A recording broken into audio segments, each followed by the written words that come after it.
Olá, eu sou André Miceli e esse é o podcast da MIT Technology Review Brasil. Hoje, eu, Rafael Coimbra e Carlos Aros vamos conversar sobre a Neuralink.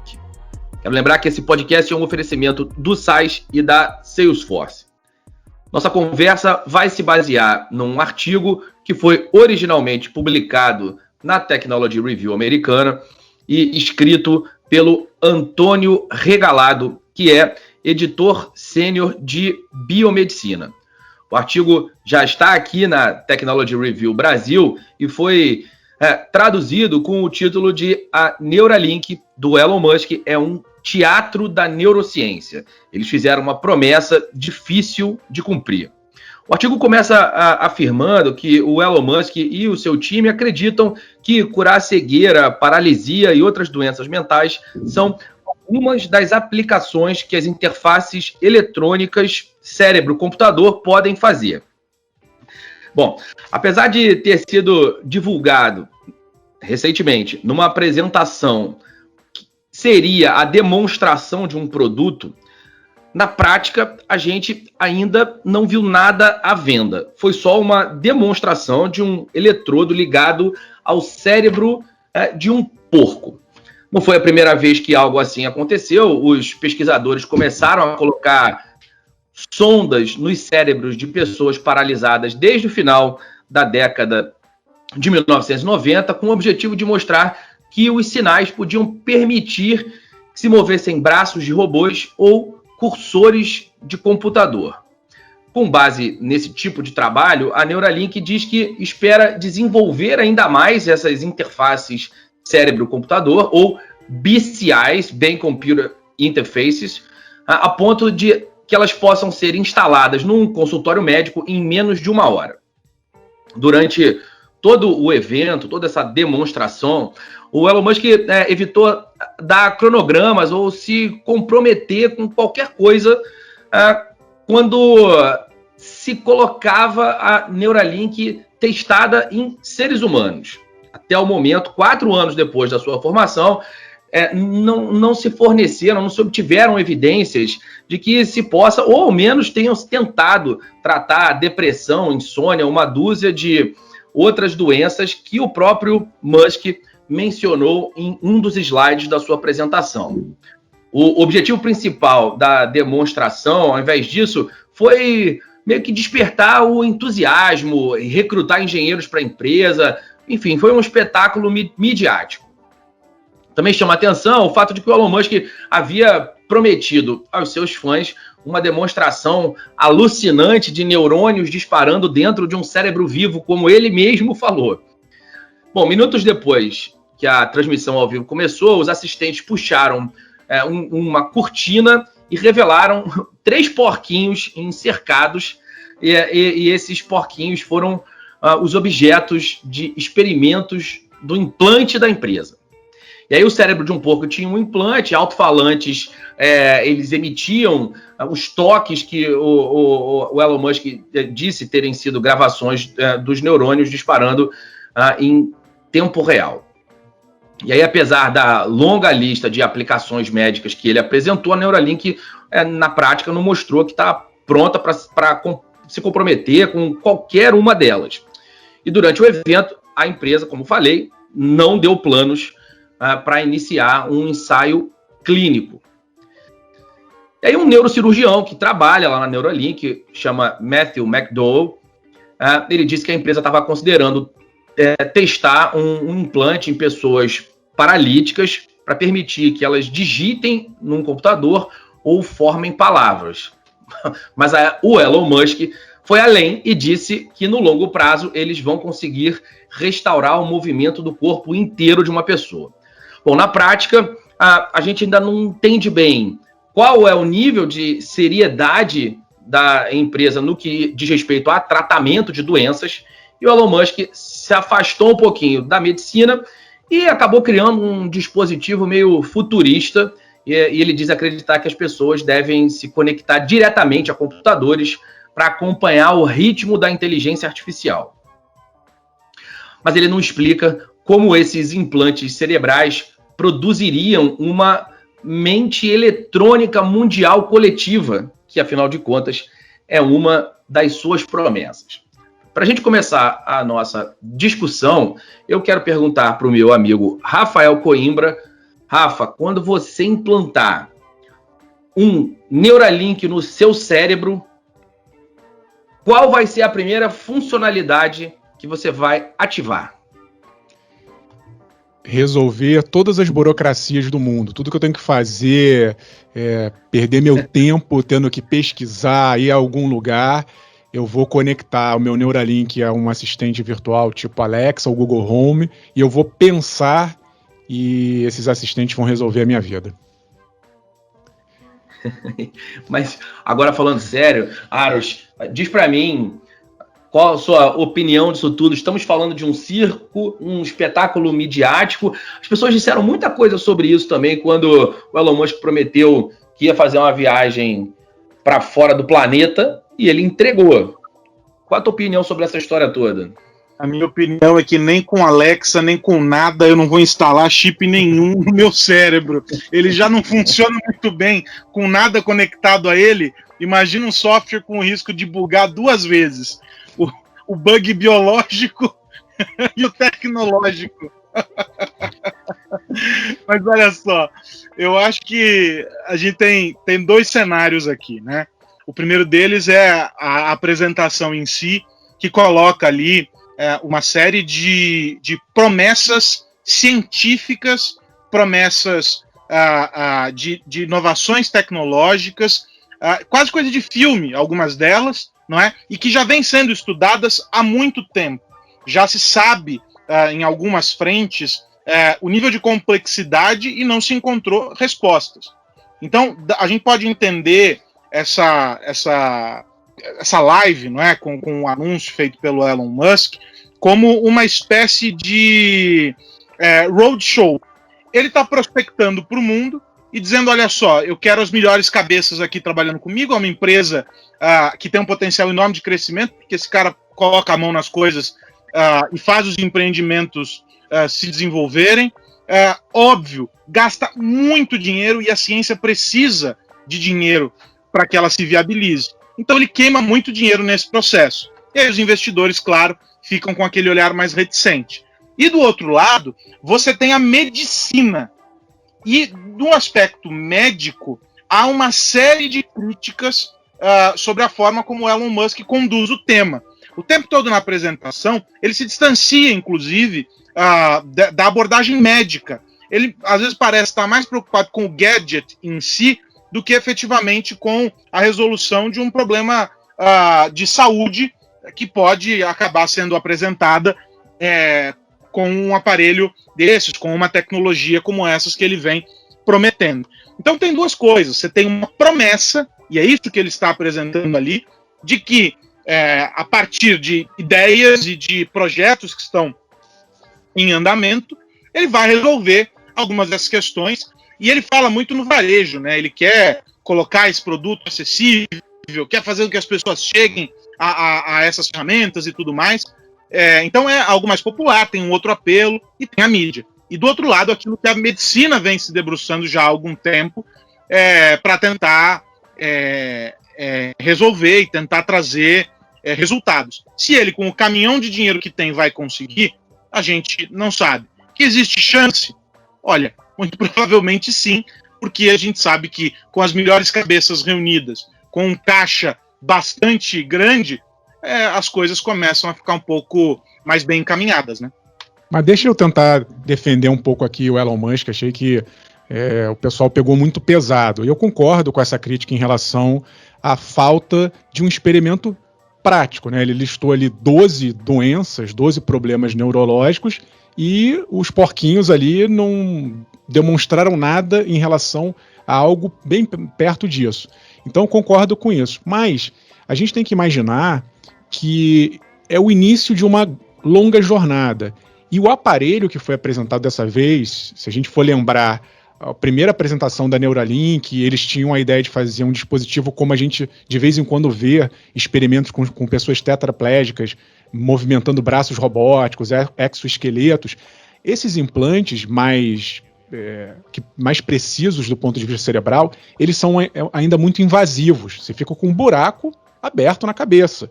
Então tem uma chance de contaminação, às vezes a pessoa fica plugada ali num laboratório, não é algo tão simples. Então eu acho que tem um mérito sim, porque o dispositivo apresentado, que chama Link, ele é do tamanho de uma moeda, ele estava ali na cabeça do porco, a gente tem que acreditar que ele estava ali, e a gente não estava vendo nenhuma marca, nenhuma cicatriz, ele estava realmente dentro, sem qualquer contato com o mundo exterior. Então eu acredito que isso sim é um avanço absurdo, e a tendência, ele conseguiu fazer isso em 3, 4 anos, se a gente projetar os próximos anos, deve diminuir ainda mais. É um dispositivo com indução magnética, ele carrega igual os celulares modernos, que você encosta numa bateria de indução magnética e quase que pluga a tua cabeça ali na rede elétrica, só que sem contato físico.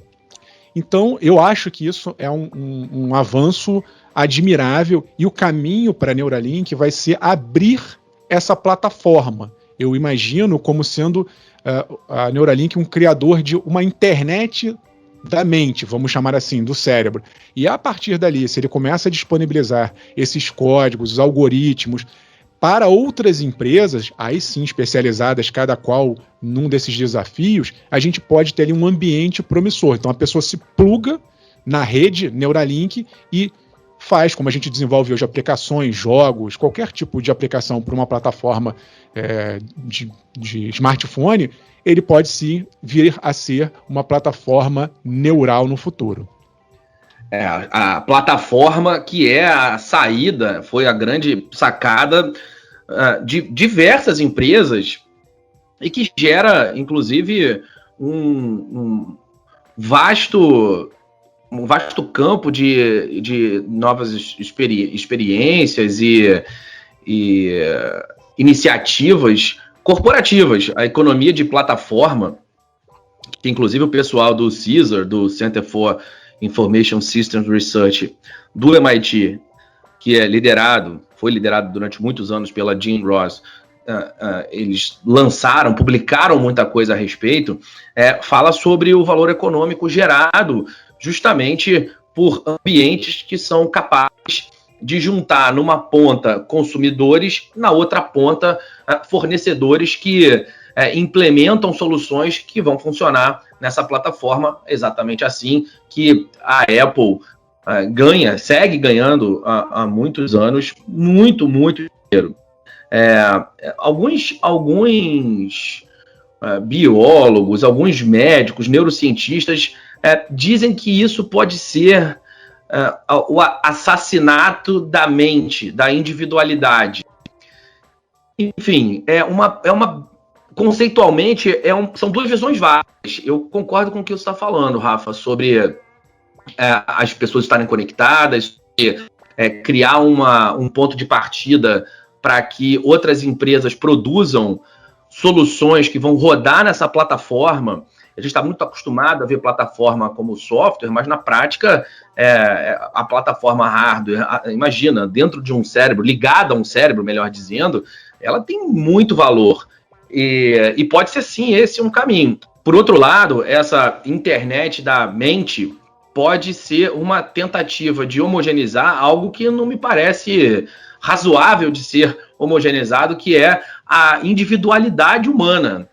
O que você acha disso, Aras? Eu tenho justamente esse receio, especialmente lendo aí nos últimos dias os críticos, né? Eles apontam o seguinte: é um grande feito da engenharia, como recurso de engenharia, ou seja, pensando no hardware, é fantástico, mas ainda há muito que avançar no campo da neurociência, né? É preciso ainda observar os riscos implicados nesse processo.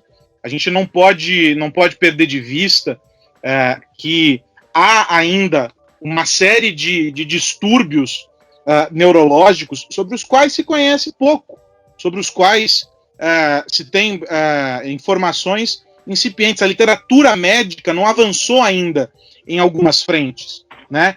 E quando a gente propõe essa simbiose homem-máquina, quando a gente começa a caminhar nessa direção, de maneira muito mais intensa do que seria um computador vestível, por exemplo, a gente está falando de algo conectado ao nosso corpo, uma extensão do nosso corpo, a gente está entrando em um campo desconhecido. Eu, assim como vocês, sou um grande entusiasta de tudo isso. E acho que essas pesquisas têm que caminhar. Eu só puxo um pouco mais o freio para dizer o seguinte: veja, não podemos observar isso como a pedra de salvação. Há algumas questões que precisam ser respondidas antes. Tem alguns pesquisadores de universidades americanas, de universidades, enfim, do mundo todo, se manifestando a respeito desse lançamento, e eles apontam justamente isso, essa questão de que o cérebro ainda é um universo conhecido, não conhecido na totalidade, e que é preciso observar algumas dessas questões, assim, imponderável, antes da gente começar a avançar. E fora a questão do porco, Rafa, aquela ONG People for Ethical Treatment of Animals, acho que é isso, né? O PETA. Acho que é isso, né? People for Ethical Treatment of Animals. Exatamente, Aros. É isso aí.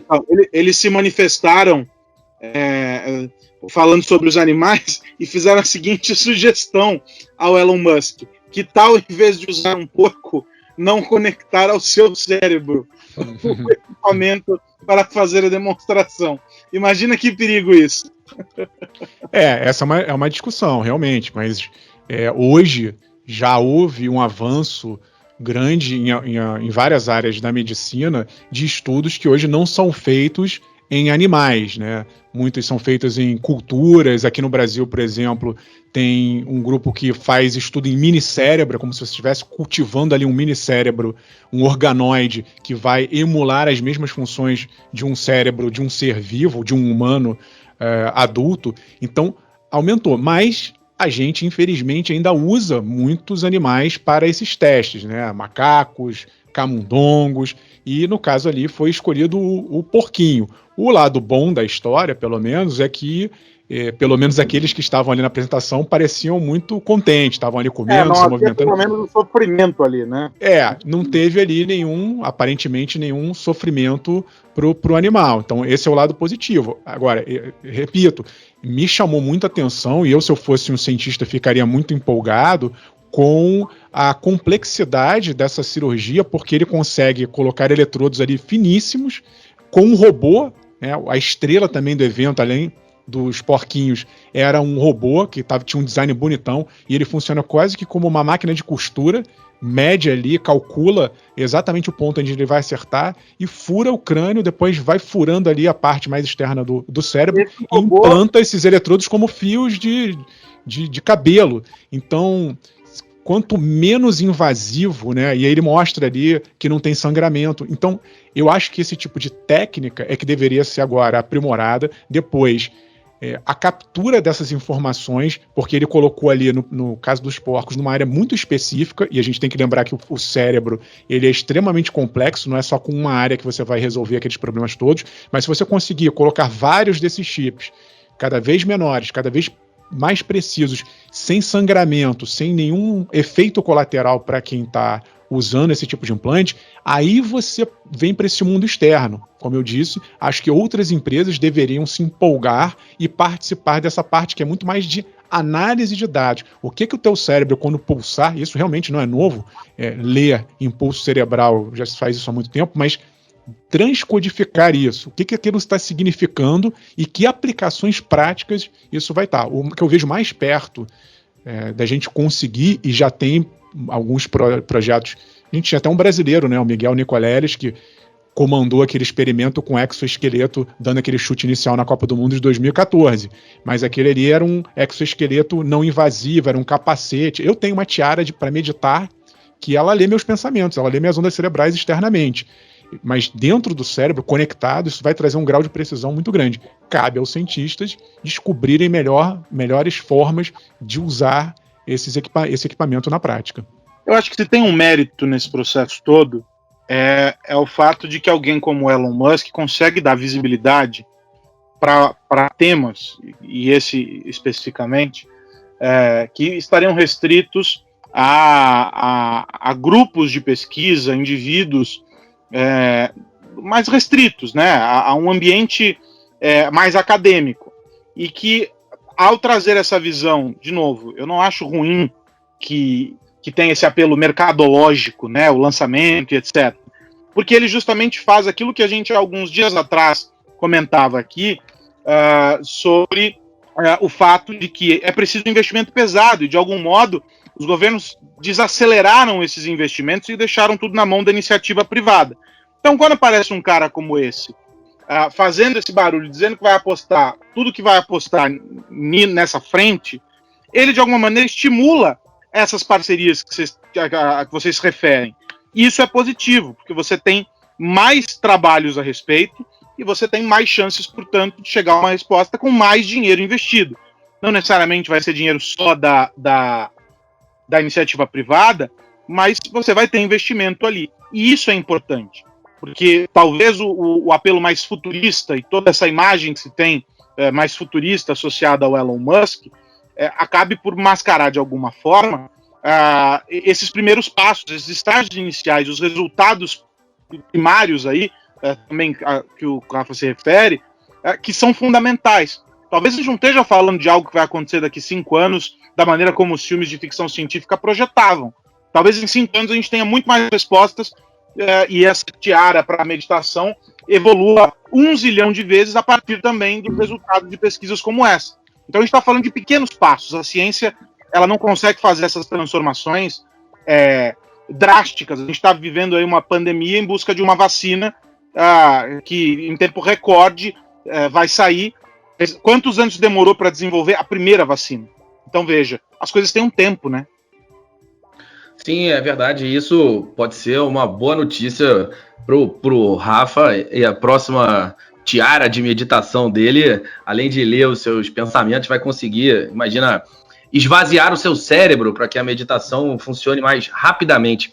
Mas olha aqui, quero falar, tem a presidente de um grupo de estudo de inteligência artificial, mente e sociedade da Universidade de Connecticut.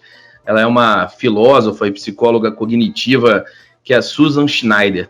Ela bateu muito no Elon Musk ao longo dessa semana. E aí ela trouxe, para uma das coisas que ela falou sobre essa história do assassinato da mente humana, ela trouxe um caso hipotético que foi inspirado por um escritor australiano de ficção científica, que falava assim, imagina se quando você nasce tem um dispositivo de inteligência artificial que eles chamaram de joia, e foi inserido no seu cérebro para monitorar constantemente toda a atividade, para que aprenda a imitar os seus pensamentos e comportamentos. E aí, quando você se torna adulto, esse dispositivo tem um backup perfeito do seu cérebro e pode pensar e se comportar exatamente como você é. E aí você tem o teu cérebro inicial removido cirurgicamente e deixa joia, que é esse implante, ser o seu novo cérebro. Aí já teve essa discussão aqui algumas vezes, inclusive sobre os impactos disso, percepção do fim da morte, e o que ela coloca nesse ponto, qual é o verdadeiro você? Seu cérebro biológico que foi retirado da sua cabeça ou joia, esse implante que foi colocado? Essa discussão, ela coloca assim, é mais provável que no momento que você optou por remover o seu cérebro, que, enfim, sem ter consciência disso, você tenha se matado. Os transhumanistas, a corrente transhumanista, entende justamente o oposto. O que fala é que se eu tenho o meu cérebro, as minhas memórias, os meus valores, de alguma maneira, mapeados, e que eles possam replicar a minha estrutura de pensamento em algum outro lugar, seja ele qual for, não precisa nem estar no meu corpo, que esse dispositivo é uma continuação e que esse é um caminho para a vida eterna. Recomendo que quem se interessou por esse assunto, André, assista a uma série chamada Upload na Amazon Prime. É uma historinha, uma comédia romântica, bobinha, mas o pano de fundo é o upload do cérebro e esse questionamento da vida eterna enquanto avatar. Essa é uma discussão muito, muito séria.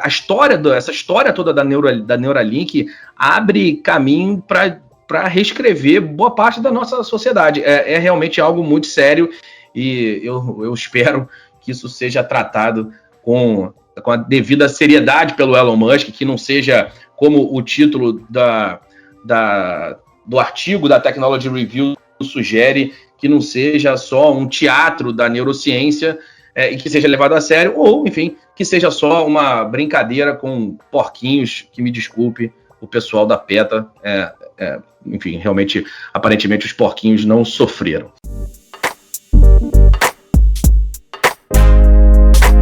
Bom, vou virar minha chave. Quero lembrar mais uma vez que esse podcast é um oferecimento do SaaS e da Salesforce. E quero perguntar para o Rafa qual notícia a galera tem que ficar ligada essa semana. Estou muito curioso com um feito que aconteceu nos Estados Unidos e que vai chegar aqui em breve, que foi o lançamento do filme Mulan. Tá todo mundo comentando nas redes sociais. O lançamento nos Estados Unidos aconteceu sexta-feira e só na plataforma da Disney. A Disney, que lançou o Disney Plus um ano atrás nos Estados Unidos, tinha a pretensão de lançar esse que é considerado um dos maiores sucessos, um dos lançamentos mais aguardados do ano pela Disney. Eles iam lançar em cinema, mas por conta da pandemia decidiram lançar na plataforma. Então, além de pagar a mensalidade, a pessoa tem que pagar $30 para assistir o filme, e o pessoal dos Estados Unidos já tem acesso. No Brasil, essa plataforma chega em novembro e o filme deve estar liberado aqui para todo mundo, assim como em outros países, em dezembro. Por que parece bobo isso, mas eu acho interessante a gente ver o que vai acontecer daqui para frente, porque pode significar uma quebra de paradigma, uma mudança importante para a indústria do cinema. Netflix já vinha fazendo essa pressão, né? Já vinha lançando seus filmes próprios, primeiro ali na rede, na sua plataforma de streaming, e depois colocando em cinemas, e às vezes filmes que nem vão para o cinema. Então a Disney, que está com 60 milhões já de inscritos na sua plataforma, se de repente vinga, se as pessoas realmente pagam $30 para assistir um filme primeiro ali na plataforma, para ela é muito vantajoso. Ela não vai ter que pagar todo aquele custo de distribuição, de sala de cinema, é venda direta, o que a gente chama em e-commerce de direct to consumer. Ela não tem mais um intermediário. Então, se der certo, pode ser que daqui para frente os cinemas enfrentem aí uma grande dificuldade. Lembrando que a Disney tem ali no catálogo tudo que é da Disney, clássica, né? Mas Pixar, Marvel, Guerra nas Estrelas, National Geographic, tem de tudo um pouco ali. Pode ser que os cinemas, que já estão enfrentando um momento difícil por conta da pandemia, daqui a pouco percam um espaço fundamental por conta dessa chegada de novas plataformas de streaming no Brasil e no mundo. E você, Carlos Aros? André, quero tratar de dois assuntos. Um deles, para todo mundo ficar de olho aqui no Brasil, que é algo que pode impactar as vidas de todos nós e de maneira importante. O governo quer privatizar os Correios, já em 2021. Aliás, essa é uma discussão que vem se arrastando já há bastante tempo, mas agora entrou nos planos do governo federal, especialmente porque alguns funcionários dos Correios estão em greve, e aí começou novamente aquela discussão sobre o quanto vale manter a estatal. E aí, algumas empresas de tecnologia, com foco no e-commerce e em logística, já começaram a manifestar ali os interesses e as conversas em bastidores, já dão conta de que entre as empresas interessadas estariam Mercado Livre, Amazon, Alibaba e até a UPS. E é interessante a gente perceber que, guardados as proporções e os interesses de cada uma dessas empresas, seria uma injeção digital nos Correios, uma transformação importante na logística e na distribuição nacional. Os Correios têm uma presença importantíssima aqui no Brasil, alcance, enfim, nacional. Então é importante ficar de olho, porque as novidades que surgirem aí nessa corrida, nessa disputa, podem definir rumos para alguns desses segmentos e novas frentes para essas empresas. E o outro assunto é o Pix. A corrida dos bancos começou pelo sistema de pagamentos instantâneos. Então, desde o meio de agosto, quando aconteceu a aprovação da regulamentação desse sistema, silenciosamente os bancos começaram a se organizar. E agora já começou descaradamente a corrida pelos primeiros cadastros, que começam agora em outubro. Uma operação que está marcada para começar lá na metade de novembro e que vai definir uma presença importante da instituição financeira que capturar o cadastro do consumidor no Pix, que precisa colocar, pode passar, a partir do sistema entrar em vigor, vai passar a oferecer só o número de telefone ou o CPF para que a transação seja feita. É o substituto da TED, né? E é muito importante perceber que é mais um passo, apesar de termos lançado uma nota de R$200, eu não consigo entender, não é?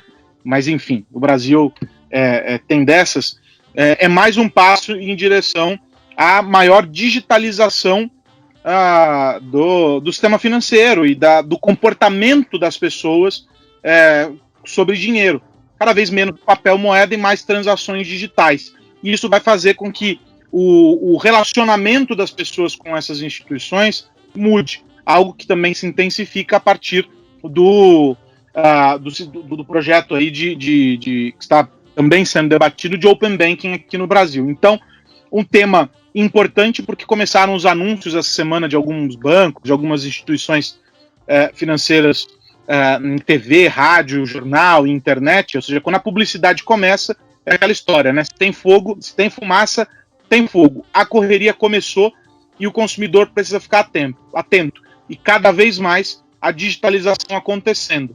Agora, me explica quem vai aceitar a nota de R$200 quando se tem o Pix e não se tem troco para uma nota de 20. Bom, se for de presente, eu aceito. Já quero deixar isso. Quem quiser me dar notas de R$200 de presente, eu aceito, elas serão bem-vindas. Agora, Pix mais Open Bank, realmente, no meu desenho de futuro, eles reescrevem o sistema bancário integralmente. Acho que, especialmente o Open Bank, mas quando temos tudo isso em conjunto, acho que a gente está vivendo um momento parecido com ali o início dos anos 90, quando a Amazon era só uma loja que vendia um monte de coisas. A gente ainda não consegue nem prever exatamente qual o impacto da consolidação das informações e do relacionamento financeiro entre pessoas e instituições, da gente abrir essa possibilidade, ter tudo isso no mesmo lugar, diminuir o risco de análise das instituições financeiras e, portanto, diminuir também o retorno que elas esperam das suas transações de crédito. Isso vai botar grana no mercado, vai aumentar o consumo, o investimento em diversos aspectos, vai abrir uma área nova para que fintechs explorem. Enfim, vai ter muita coisa aparecendo no que diz respeito ao redesenho do sistema financeiro.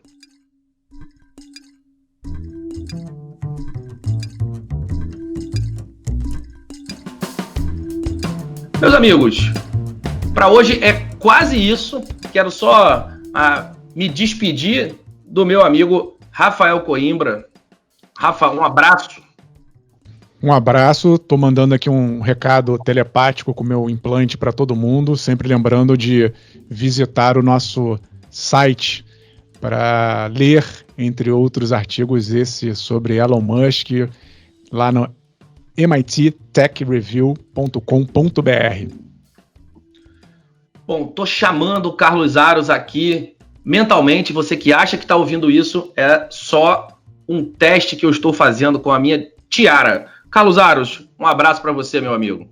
Um abraço. Eu também mandei mentalmente o recado de que nós temos um e-mail para comunicação com este trio que está aqui semanalmente reunido.